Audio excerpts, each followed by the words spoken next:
எல்லாருக்கும் வணக்கம். எல்லாரும் எப்படி இருக்கீங்க? எல்லாருக்கும் ரொம்ப பெரிய சாரி. திரும்பவும் நான் வந்து ஸ்டோரியை ரெகுலராக போடல. நான் ஸ்டோரி ரெகுலராக போடணும்னு ரொம்பவே ட்ரை பண்ணேன். But due to personal reasons என்னால் எதுவுமே பண்ண முடியல.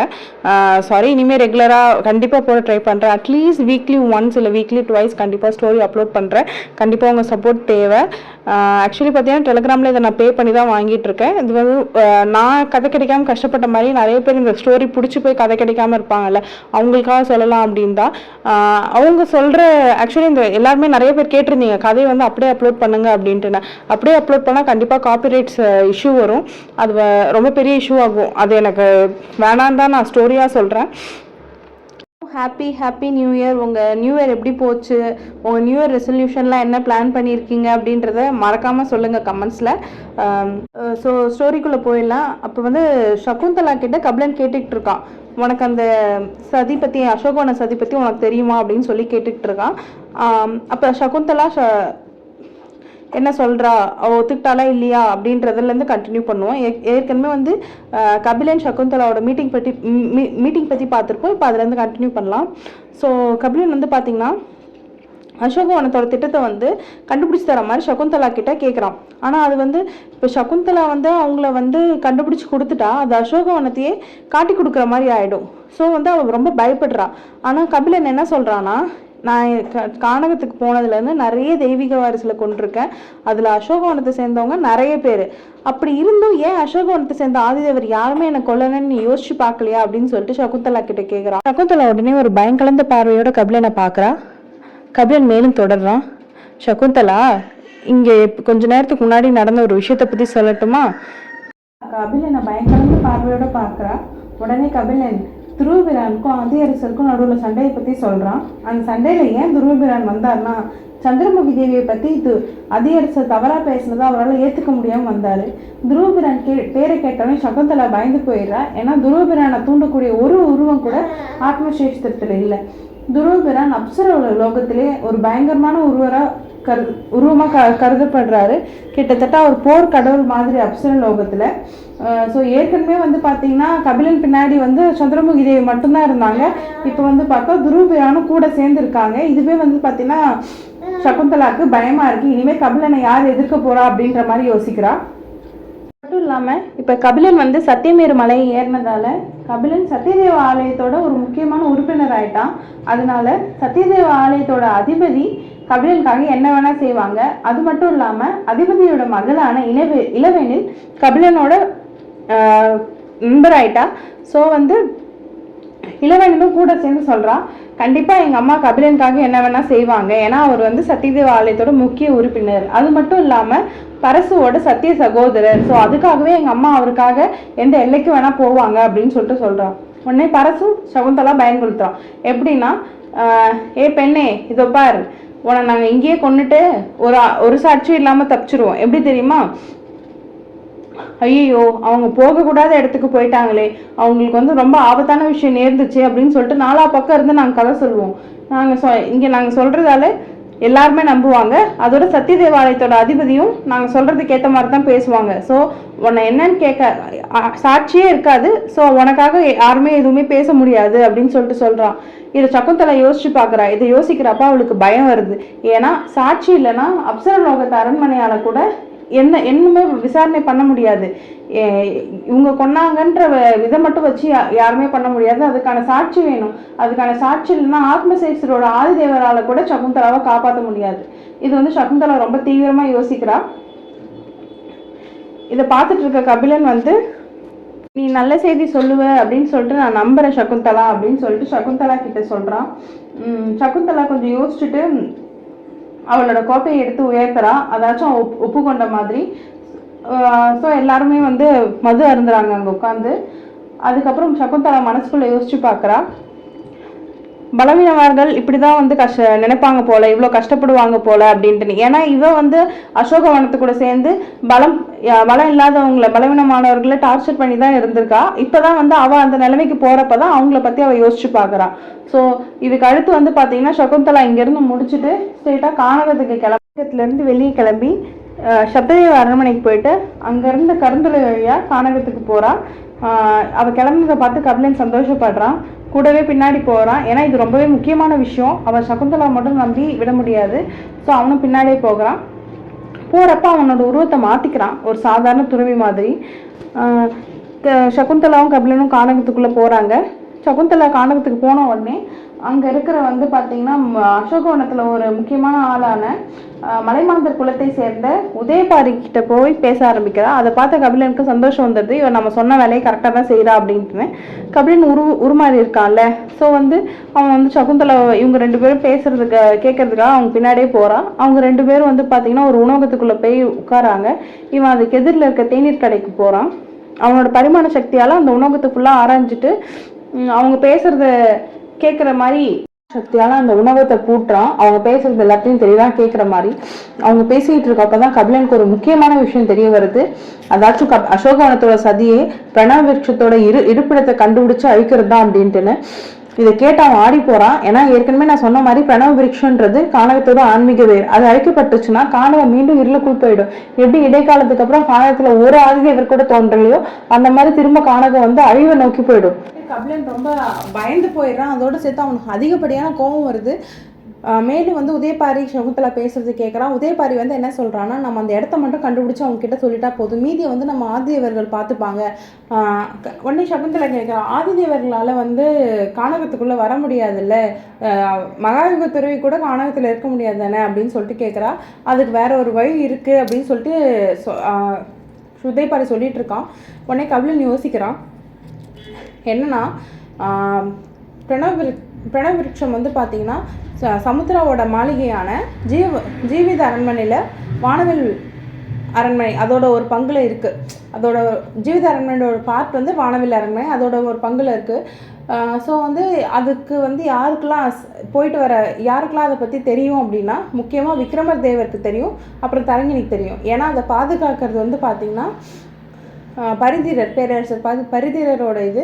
இப்போ கானகத்தில் வந்து பிரச்சனை இந்த மாதிரி மகாயுத திருவிழாம் இருக்க முடியாதுன்றதெல்லாம் அவர் அங்கே இல்லை. ஸோ அதை பார்த்துக்கிற இது வந்து பார்த்திங்கன்னா பேரரசர் பரிதிரரோட வம்சாவழியான தரங்கினிக்கும் விக்ரமதேவருக்கு மட்டும்தான் அது தெரிஞ்சிருக்கும். அதை கேட்டு அவங்க 2 பேருக்கும் ஏதோ ஆயிருக்குமோ அப்படின்னு சொல்லிட்டு அவன் ரொம்பவே பயப்படுறான். ஒரு சில விஷயத்த சொல்லிடுறேன். அந்த பிரணவவிருட்சம் இருக்குல்ல, அதோட பாதுகாப்பு வந்து யார் அமைச்சிருப்பா அப்படின்னா திரு வேதாவோட முதல் சீடரான சஞ்சாரி அப்படின்றவர் தான் அமைச்சிருப்பார். ஸோ வந்து பார்த்திங்கன்னா அவரோட பாதுகாப்பை மீறி யாராலையும் அவ்வளோ சீக்கிரம் டக்குன்னு போயிட முடியாது. இருந்தாலுமே வந்து பார்த்திங்கன்னா கபிலனுக்கு வந்து பயமாக இருக்குது. இவங்க 2 பேருக்கும் விக்ரமதேவருக்கும் தரங்கினிக்கும் எதுவும் ஆயிருக்குமா அப்படின்ட்டுன்னு ரொம்பவே பயத்தில் இருக்கான். ஏன்னா வந்து பார்த்திங்கன்னா சிலாந்தகர் வந்து இவன் சத்தியமேருமலை ஏறினப்பவே அவர் வந்து பார்த்திங்கன்னா காலமேகத்தை விட்டுட்டு வந்துட்டுருப்பார். ஸோ 1 மாதமாக இங்கே என்ன நடக்குது அப்படின்னு சொல்லிட்டு கபிலனுக்கு தெரியாது. அவன் ரொம்ப பதட்டத்தோடு இருக்கான். உடனே எதிரில் இருக்க அந்த உணவகத்தில் போயிட்டு நிற்கிறான். உதயபாரி வந்து கபிலனை பார்த்து ரொம்பவே பயப்படுறான். அப்போ இது எல்லாமே சகுந்தலா கபிலன் கூட சேர்ந்துட்டாளான்ற மாதிரி யோசிக்கிறப்ப அவன் உடனே என்ன பண்ணுறான், 2 பேரையும் தூக்கி ஒரு பரிமாண குளத்தில் அடைச்சி அந்த இடத்த விட்டு வேகமாக கிளம்புறான். எங்கே போகிறான்னா சகராணி மாளிகைக்கு போகிறான். ஏன் சகராணி மாளிகைக்கு போகிறான்னா அங்கே தான் வந்து பார்த்திங்கன்னா விக்ரமதேவர் இருப்பார். ஸோ அங்கே போயிட்டு என்ன நடக்குது அப்படின்றது தெரிஞ்சுக்கிறதுக்காக போகிறான். மாளிகைக்கு போனப்போ பார்த்தீங்கன்னா அந்த மாளிகை வந்து பார்த்திங்கன்னா வெளியில் வந்து எல்லாமே நல்லா இருக்க மாதிரி இருக்குது. ஸோ அவன் எதுவுமே நடக்கலை அப்படின்னு சொல்லிட்டு கிட்ட போய் பார்த்தா ரட்சைகள் இருக்குது. என்ன விதமான ரட்சைகள் அப்படின்னா மாய ரட்சைகள் இருக்குது. அந்த மாய ரட்சைகள் என்ன பண்ணுன்னா உள்ளே அந்த மாளிகை என்ன நடந்தாலும் வெளியில் தோற்றத்துக்கு பழைய மாதிரி தோற்றத்தை காமிக்கும். அதை பார்த்தப்பவே கபிலனுக்கு தெரிஞ்சு போச்சு உள்ளே ஏதோ பெருசாக பயங்கரமாக நடந்திருக்கு அப்படின்ட்டுன்னு. அவன் உடனே வந்து பார்த்திங்கன்னா அங்கே ரட்சைகளை அழிக்க பார்க்குறான். ஆனால் அந்த ரட்சைகள் வந்து ஒரு மகாயுக துறவியால் செய்யப்பட்ட ரட்சம் மாதிரி அவ்வளோ ஸ்ட்ராங்காக இருக்குது. ஸோ அவன் வந்து பார்த்திங்கன்னா அவன் பரிமாண சக்தியும் கால சக்தியும் யூஸ் பண்ணி அந்த ரட்சைகளை அழித்து அதுக்கப்புறம் பார்த்தா மாளிகையே செதஞ்சு போயிருக்கு. மாளிகையில் இருந்த எத்தனை கான்ஃபியூஸ் அறிஞரும் கொடூரமாக கொல்லப்பட்டு ரத்த வெள்ளத்தில் கிடைக்கிறத பார்க்குறான். அதை பார்க்குறப்ப கபிலனோட நாடி நரம்பு எல்லாம் அப்படி கொதிக்குது. இந்த அசோகவனத்தோட வேலை தான் அப்படின்னு சொல்லிட்டு அவனுக்கு மனசில் தோணினாலும் அந்த இடத்துல வந்து பார்த்திங்கன்னா நரகலோகத்தோட ஒளி இருக்குது. அதை பார்த்து அவனே குழம்பி போயிடுறான். இது எப்படி வந்து அசோகவனத்தோட சதியில் இப்போ நரகலோகமும் கூட்டு வச்சுருக்கா அப்படின்னு சொல்லிட்டு யோசிக்கிறான்.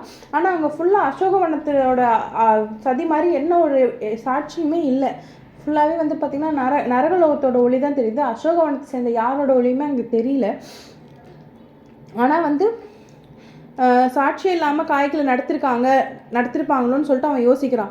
அப்படி இருந்தப்போ தான் வந்து பார்த்திங்கன்னா அங்கே இருந்த ஒரு கான்ஃபியூஸ் அறிஞர் வந்து அவரோட கடைசி நேரத்தில் அவரோட ரத்தத்தால் எழுதியிருக்காரு அசோக அப்படின்ட்டுன்னு. அந்த ஒரு இது மட்டும் இல்லைன்னா கபிலனே நம்பியிருப்பான்.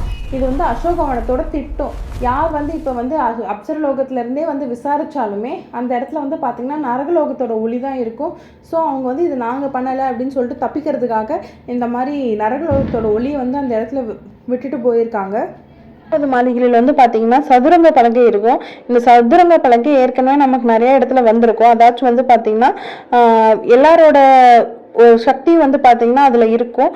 ஸோ யார் எங்கே இருக்காங்க அப்படின்றத அந்த சதுரங்க பலகையில் உட்காந்து நம்ம பார்த்துக்கலாம். ஸோ அது வந்து அதுவுமே அந்த இடத்துல இருந்திருக்காது. அங்கே இருக்க கான்ஃபியூஸ் மகாதுரைகள் அத்தனை பேர் ரத்த வெள்ளத்தில் இருப்பாங்க. இந்த பார்க்குற கபிலனுக்கு இன்னுமே கோபமாகவும் இருக்கும், பயமாகவும் இருக்கும். அங்கே வந்து பார்த்தீங்கன்னா விக்ரமதேவர் இருக்க மாட்டார். ஸோ விக்ரமதேவர் இங்கே இல்லைன்னா அவர் எங்கேயும் உயிரோடு இருக்காரு அப்படின்றத அவன் புரிஞ்சுக்கிறான். ஸோ அங்கேருந்து ஸ்ட்ரெயிட்டாக கிளம்பி அவன் வந்து ஜீவித அரண்மனையை நோக்கி செல்கிறான். அங்கே ஜீவித அரண்மனை போன உடனே பார்த்தீங்கன்னா வாசலில் இருக்கவங்க எல்லாருமே வந்துட்டு வந்து ரொம்பவே பணிவாக நடந்துக்கிற மாதிரி இருக்கும். ரொம்ப சந்தோஷமாக வந்து பேசுவாங்க. வாங்க கபிலரே, உங்களுக்காக தான் நாங்கள் காத்துட்ருக்கோம். நவதேவி வந்து இப்போ மாளிகையில் இல்லை அப்படிலாம் சொல்லுவாங்க. அவங்களோட கண்ணை பார்த்தோன்னே வந்து இவனுக்கு சந்தேகம் வந்துடும். ஏற்கனவே கபிலனோட சென்சஸ் வந்து இருந்ததை விட அந்த சத்தியதேவ இதயத்தை வாங்கினதுக்கப்புறம் அவனோட எல்லா வந்து பார்வை, கேட்கும் திறன் எல்லாமே ரொம்பவே ஷார்ப்பாக இருக்கும். ஸோ அவன் ஏதோ தப்பாக இருக்கிறத புரிஞ்சுக்கான். ஜீவித அரண்மனையும் பார்க்க வந்து ரொம்ப அமைதியாக தான் இருக்குது. ஸோ இங்கே இன்னும் வரல, அப்போ வந்து பார்த்தீங்கன்னா தரங்கினி சேஃபாக தான் இருக்கா அப்படின்றத புரிஞ்சுக்கிறான். ஸோ இவங்களை தாண்டி வந்து பார்த்தீங்கன்னா உள்ளே போகிறான். உள்ளே போனவுடனே அவனோட நண்பனாக கருதிய அருணோதயனை பற்றி நான் ஏற்கனவே அந்த வீடியோவில் சொல்லியிருக்கேன். அவனோட அருணோதயன் மட்டும்தான் அந்த ஜீவித அரண்மனையில் இருக்கான். அருணோதயன் வந்து என்ன சொல்கிறான்னா, கபிலா, நவதேவி வந்து உன்கிட்ட இந்த கடிதத்தை கொடுக்க சொன்னான் அப்படின்னு சொல்லிட்டு கொடுக்குறான். ஸோ வந்து பார்த்தீங்கன்னா கடிதத்தை வாங்கினோடனே வந்து பார்த்தீங்கன்னா கபிலனுக்கு எல்லாமே வந்து தப்பாகவே இருக்க மாதிரி இருக்குது. ஸோ வந்து அவன் அந்த கடிதத்தை திறக்க மாட்டான். அதுக்குள்ளே வந்து பார்த்தீங்கன்னா பார்த்துட்ருக்கான். அருணோதயன்கிட்ட பேசிக்கிட்டு இருக்கான். இந்த மாதிரி வந்து இவ்வளோ நடந்திருக்கு அப்படின்றது பேச அந்த கடிதத்தை தொட்டவுடனே அவனுக்கு ஏதோ ஒன்று சரியில்லை அப்படின்றது தோன்றதால அருணோதயன்கிட்ட பேச்சு கொடுத்துட்ருக்கான். திரும்ப வந்து பார்த்தீங்கன்னா கபிலன்ட்ட அந்த கடிதத்தை பிரித்து படின்னு சொல்கிறான். இதுலேயே கபிலனுக்கு வந்து சந்தேகம் வந்துடுது. அது மட்டும் இல்லாமல் கபிலன் வந்து பார்த்தீங்கன்னா ஜீவித அரண்மனை போகிற வழியில் வந்து பார்த்தீங்கன்னா அந்த இடத்துல சதாவை பார்ப்பான். சதா வந்து கபிலன்ட்ட என்ன சொல்லுவான்னா, நீங்கள் இங்கே வருவீங்கன்னு எனக்கு தெரியும், நான் உங்களுக்காக தான் காத்துக்கிட்டு இருந்தேன். நான் வந்து அசோகவனத்தை சேர்ந்த ஒருத்தரை கொல்றப்ப அவர் என்கிட்ட வந்து ஒரு விஷயத்த சொன்னார். ஒரு முக்கியமான விஷயத்த நான் உங்ககிட்ட சொல்கிறேன், அதுக்கு பதிலாக என்னை விட்டுடு அப்படின்ட்டுன்னு. அப்போ வந்து அவர் வந்து அசோகவனத்தோட சதித்திட்டமான பிரணவ விக்ஷத்தை அழிக்கிறது தான் அவங்களோட பிளான் அப்படின்ற மாதிரி சொன்னார். அதை கேட்டு நான் ரொம்பவே அதிர்ச்சி ஆகிட்டேன். உங்ககிட்ட இந்த விஷயத்த சொல்லணும், எப்படி நீங்கள் ஜீவித அரண்மனை பக்கம் வருவீங்கன்றதான் நான் காத்துட்டு இருந்தேன் அப்படின்னு சொல்லிட்டு சொல்லுவான். உடனே கபிலனும், அது எனக்கு தெரியும் சதா, அதனால தான் நான் இப்போ வந்து பார்த்தீங்கன்னா வேகமாக ஜீவித அரண்மனை போயிட்டு தரங்கினியோட தரங்கினி எப்படி இருக்கா, அதிதி எப்படி இருக்கான்னு பார்க்க போகிறேன் அப்படின்னு சொல்லிட்டு சொல்லுவான். நானும் உங்க கூட வரேன்னு சொல்லிட்டு சதாவும் வருவான். அருணோதயன் வந்து அந்த லெட்டரை திருப்பி படிங்க, நவதேவி என்ன சொல்லியிருக்கா சொல்லிட்டு கடிதத்தில் பார்ப்போன்னு சொல்லிட்டு சொல்கிறான். ஆனால் கபிலன் வந்து அதை பிரிக்க லேட் பண்ணதால உடனே வந்து அவன் கபிலனை தாக்க முயற்சி பண்ணுறான். அருணோதயன் வந்து கபிலனுக்கு நண்பன் மாதிரி இருந்தான். ஏன் அருணோதயன் டக்குன்னு தாக்குறான்னு சொல்லிட்டு கபிலனுக்கு ஒன்றுமே புரியாது. அவன் டக்குன்னு எச்சரிக்கையோடு இருந்ததால அந்த தாக்குதலை தடுத்து நிறுத்துறான். உடனே வந்து பார்த்தீங்கன்னா அருணோதயன் வந்து சிரிக்கிறான். நான் உன்கிட்ட நண்பனாக நடித்ததே உன்னை கொல்றதுக்காக தான். இது வந்து எங்களோட ரொம்ப கால திட்டம். அதில் நீ தான் வந்து பார்த்தீங்கன்னா ரொம்ப பெரிய பிரச்சனையாக இருக்க. உன்னை கொண்டுட்டா எங்களால் பிரணவ விட்சத்தை, எங்களோட பிளானையும் பிரணவ விட்சத்தையும் ஈஸியாக கைப்பற்ற முடியும் அப்படின்னு சொல்லிட்டு சொல்கிறான். அதை கேட்டு கபிலன் வந்து ரொம்பவே அதிர்ச்சி அடைகிறான். ஏன்னா வந்து பார்த்தீங்கன்னா அவன் அருணோதயனை ரொம்பவே நம்பியிருப்பான். பட் அவன் திரும்பவும் ஏமாற்றப்பட்டுட்டான்றதை அவன் உணர்ந்துக்கிறான். ஸோ வந்து பார்த்தீங்கன்னா உடனே அருணோதயனை வந்து நீ ஏன் இப்படி பண்ணுற அப்படின்னு சொல்லிட்டு கேட்டோடனே அருணோதயன் வந்து பார்த்தீங்கன்னா அவனோட வரலாறை சொல்கிறான். அவனோட பாட்டி வந்து பார்த்தீங்கன்னா கானகத்தை சேர்ந்தவர் அப்படின்றதால கானகத்தோட ரத்தம் அவன் உடம்புல இருக்குன்னு சொல்லிட்டு அசோகவனத்தில் அவன் ரொம்பவே வந்து பார்த்தீங்கன்னா கஷ்டத்தை அனுபவிச்சிருப்பான். அவனை எல்லாருமே வந்து பார்த்தீங்கன்னா ஒதுக்கியே வச்சிருப்பான். அவங்க சிலாந்தகருக்கு இணையான சக்தி அவன்கிட்ட இருந்தும் திறமை இருந்தும் அவனை வேணே இது பண்ணி வச்சிருப்பாங்க, தள்ளி வச்சிருப்பாங்க. இதுல மட்டும் அவன் கபிலனை கொண்டுட்டா அவனோட எல்லாமே வந்து பார்த்தீங்கன்னா சரியாயிடும். அவனை வந்து பார்த்தீங்கன்னா அசோகவனத்தில் ஏற்றுப்பாங்க, அசோகவனத்தில் ஒரு பெரிய ஆளாக வச்சுப்பாங்க. உடனே அவன் கபிலன்ட்ட சொல்கிறான், நீ என்னதான் இருந்தாலும் நீ எனக்கு ஒரு நல்ல நண்பனா இருந்த கபிலா. நீ மட்டும் ஒரு வார்த்தை சொல்லு, இந்த கானகம் எப்படியா இருந்தாலும் அழியதான் போகுது, இந்த கானகம் நான் உனக்கு வேண்டாம், நீ அசோகவனத்து கூட மட்டும் வந்துட்டீன்னா உன்னோட நிலையே மாறி போயிடும், அது உனக்கு நல்லாவே தெரியும். அசோகவனம் ரொம்பவே ஆதிக்க களம், உனக்கு எல்லா வளமும் கிடைக்கும், நீ சீக்கிரமாவே ஆதியவர் ஆயிடுவ அப்படின்னு சொல்றான். அதை கேட்ட கபிலனுக்கு அப்படியே கோவம் வருது. அருணோதயனை பார்த்து திட்டுறான். உன்னோட கையால் ஆன தனத்தினால நீ இப்படி பண்றானா, நானும் அப்படி பண்ணுவேன்னு சொல்லிட்டு இது பண்ணாத. உனக்கு எவ்வளோ தைரியம் இருந்தா நீ என்னையே வந்து கூப்பிட்டுருப்ப, நீ எனக்கு பண்ண துரோகத்துக்கு கண்டிப்பா நீ பதில் விலை கொடுப்ப அப்படின்னு சொல்லிட்டு அருணோதயன்ட்ட பேசுறான். அருணோதயன் சிரிக்கிறான். இதுக்கு மேல உன்னால ஒண்ணுமே பண்ண முடியாது கபிலா, ஏற்கனவே எல்லாமே முடிவாயிடுச்சு. ஏற்கனவே வந்து பாத்தீங்கன்னா அங்க வந்து ஜீவித அரண்மனைக்குள்ள எங்களோட ஆளுங்க வந்து பார்த்தீங்கன்னா பிரணவ விருட்சத்துக்கிட்ட போகிறதுக்காக ட்ரை பண்ணிட்டு இருக்காங்க, தரங்கினி போராடிட்டு இருக்காங்க. ஸோ இன்னையோட எல்லாமே முடிய போகுது, கானகத்தோட தலைவிதியே மாற்றி எழுத போகிறோம் நாங்கள் அப்படின்னு சொல்லிட்டு சொல்லுவோம். உடனே கபிலனுக்கு இன்னுமே கோவம் வரும். அவன் வந்து அவனை மீறி அங்கே உள்ளே போகணுன்னு பார்ப்பான், ஆனால் விட மாட்டான். அது இவன் மட்டும் இல்லாமல் அங்கே வந்து பார்த்தீங்கன்னா நிறைய பேர் இருக்கிறத கபிலன் தெரிஞ்சு கபிலனும் சதாவும் எப்படியாச்சும் உள்ளே போய் அவங்களை காப்பாற்றணும் அப்படின்னு சொல்லிட்டு பார்ப்பாங்க. அதை பார்க்க அருணோதயன் வந்து என்னை தாண்டி அவனால் போக முடியுமா அப்படின்னு சொல்லிட்டு அவனோட கை உரையிலேருந்து பார்த்தீங்கன்னா ஒரு மாயக்கடல் சாம்ராஜ்யத்தை எடுக்கிறான். அது ஒரு பந்து மாதிரி இருக்கும். அதை போட்டோடனே வந்து பார்த்தீங்கன்னா சதாவும் கபிலனும் அந்த மாயக்கடல் சாம்ராஜ்யத்துக்குள்ளே சிறைப்பிடிக்கிறாங்க. அங்கே வந்து பார்த்தீங்கன்னா மச்சதன்யம் அப்படின்ற ஒரு ராட்சத மீன் இருக்குது. அதில் வந்து பார்த்தீங்கன்னா கோடிக்கணக்கான விலாஞ்சு பூச்சிகள் இருக்குது. அதை பயன்படுத்தி அவங்களை தாக்குறாங்க. விலாஞ்சு பூச்சி வந்து போச்சுன்னா அப்படியே அவங்க ஆத்மாவே அரிச்சிடும், அந்த மாதிரி ஒரு பூச்சி. ஸோ வந்து பார்த்தீங்கன்னா மச்சதண்ணி வந்து பார்த்தீங்கன்னா ஒரு சந்திர சக்தியை கொண்ட ஒரு வலிமையான உயிரினம். இதை எடுத்து 2 பேரும் வந்து போராடுறாங்க. ஏற்கனவே வந்து பார்த்தீங்கன்னா அந்த கடிதத்தை கொடுக்குறப்ப கபிலனை தாக்கியிருப்பான்னு சொல்லுவாங்கல்ல, அப்போ வந்து பார்த்தீங்கன்னா மரண பந்த விஷயத்தை வந்து போட்டிருப்பான், விஷயத்தை வந்து வெளியிட்டிருப்பான் அருணோதயன். ஸோ வந்து பார்த்தீங்கன்னா அந்த மரணதன் வந்த விஷயத்த வந்து பார்த்தீங்கன்னா கபிலன் வந்து அவனோட தெய்வீக நெருப்பினால் சுத்திகரிக்கிறான். அப்புறம் திரும்ப வந்து அக்னி கவசத்தையும் இது பண்ணிட்டு பிரபஞ்சக்கால கையேற்றியும் எடுத்துட்டு அந்த கடல் மண்டலத்துக்குள்ள சாம்ராஜ்யத்துக்குள்ள இருக்க மச்ச தண்ணியத்தையும் விளாஞ்சு பூச்சிகளையும் எதிர்க்கிறாங்க. சதாவும்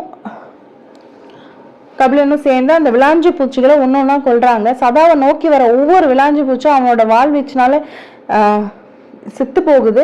அதை பார்த்து அருணோதயனால தாங்க முடியல. ஏன்னா அவன் ரொம்ப கஷ்டப்பட்டு இந்த விளாஞ்சு பூச்சிகளை வளர்ந்துருப்பான். இந்த விளாஞ்சு பூச்சிகளை வளர்க்கறதுக்காக அவர் தந்தை வந்து ஒரு ஆதிதேவர், அருணோதயனோட தந்தை, அவர்கிட்ட இந்த விளாஞ்சு பூச்சி இருக்கும். அதை வந்து அவரோட ரத்தத்தை கொடுத்தே வந்து அவன் வந்து இந்த விளாஞ்சு பூச்சியை வந்து கண்ட்ரோல் பண்ணி அவன் வச்சிருப்பான். இவங்க 2 பேரும் சேர்ந்து அந்த மச்சிதனத்தை 2ஆவது வெட்டி வெளியே வர ட்ரை பண்றாங்க. அந்த கடல் சாம்ராஜ்யம் உடையுது அப்படின்னு பாக்குற அருணோதயம் வந்து பாத்தீங்கன்னா உடனே வந்து வெளியில இன்னும் நிறைய பேர் இருந்தாங்கல்ல, அவங்களாம் வந்திருப்பாங்க. அதாச்சும் வந்து அசோகவனத்தை சேர்ந்த பல அமைப்புகளை சேர்ந்த எல்லாருமே ஒன்றா இணைந்து அந்த கடல் சாம்ராஜ்யத்துக்குள்ள அவங்களோட ஆன்மீக சக்தியை வந்து உள்ள செலுத்துறாங்க. அதுக்கு இன்னும் பவர் கொடுக்குற மாதிரி அந்த ஆன்மீக சக்தியை உள்ள போறதால அது வந்து அந்த சாம்ராஜ்யம் வந்து அருணோதயன் கையில தானே இருக்கு. அருணோதயனாலே அதோட சக்தியை தாங்க முடியல, ரொம்பவே கஷ்டப்படுறான். இருந்தாலும் வந்து எப்படியாச்சும் கபிலனை கொல்லணும் அப்படின்றதுக்காக அவன் இது எல்லாத்தையும் இது பண்ணிக்கிறான். ஆனா கபிலனும் சதாவும் உள்ள வந்து பாத்தீங்கன்னா அவங்களோட அபாரமான சக்தியால அந்த கடல் சாம்ராஜ்யத்துல இருந்து வெளியில வந்துடுறாங்க. அந்த மச்ச தண்ணியத்தை இது பண்ணிட்டு அவங்க 2 பேரும் வெளியில வரப்ப அந்த சக்தியில அவங்க கொடுத்த பவர்ல அங்க இருந்த எல்லாருமே தூக்கி வீசப்படுறாங்க. அடுத்து அசோகவனத்து சதியை வந்து எப்படி கபிலன் முறியடிக்கிறான், ஜீவித அரண்மனை எப்படி காப்பாத்துறான், தரங்கினியோட நிலைமை என்ன, அதிதியோட நிலைமை என்ன, கபிலன் வந்து இது கானகத்தை காப்பாத்தினானா, இதை பத்தி அடுத்தடுத்த எபிசோட்ல பார்ப்போம். முடிஞ்ச அளவுக்கு நான் சீக்கிரமா எபிசோட் அப்லோட் பண்ண ட்ரை பண்றேன். நம்மளும் அந்த என்ன ஸ்டோரி கிட்ட ரிலீஸ் பண்றாங்களோ அது கிட்ட கூடவே போக ட்ரை பண்றேன். மறக்காம உங்களோட நியூ இயர் ரெசல்யூஷன் எல்லாத்துலயும் கமெண்ட்ல சொல்லுங்க. இந்த வருஷத்துல எல்லாத்தையுமே நான் வந்து ஒரு நியூ இயர் ரெசல்யூஷன் என்ன எடுத்துக்கணும்னு இது பண்றேன்னா, உங்களோட ஸ்க்ரீன் டைம் வந்து கம்மி பண்ணுங்க. ரொம்ப நேரம் ஃபோன்ல செலவு பண்ணாதீங்க. புக் எடுத்து வேற ஏதாவது கதை படிக்கிறதுனாலும் சரி, வேற என்ன பண்றதுனாலும் சரி, புக் எடுத்து டைம் ஸ்பெண்ட் பண்ணுங்க. இல்லைன்னா உங்க ஃபேமிலி மெம்பர்ஸ் கூட டைம் ஸ்பெண்ட் பண்ணுங்க. இந்த அப்படியே ஸ்க்ரோல் பண்ணிட்டே போறத எல்லாருமே நிறுத்திக்கோங்க, அளவா கம்மி பண்ணிக்கோங்க. இதுதான் என்னோட வந்து நான் உங்ககிட்ட கேட்குற ஒரு சின்ன ரெக்வெஸ்ட். ஸோ மறக்காமல் சப்ஸ்கிரைப் பண்ணுங்கள். உங்கள் ஃப்ரெண்ட்ஸ் யாராச்சும் இந்த கதையை கேட்குற மாதிரினா ஷேர் பண்ணுங்கள், சப்போர்ட் பண்ணுங்கள். தேங்க்யூ.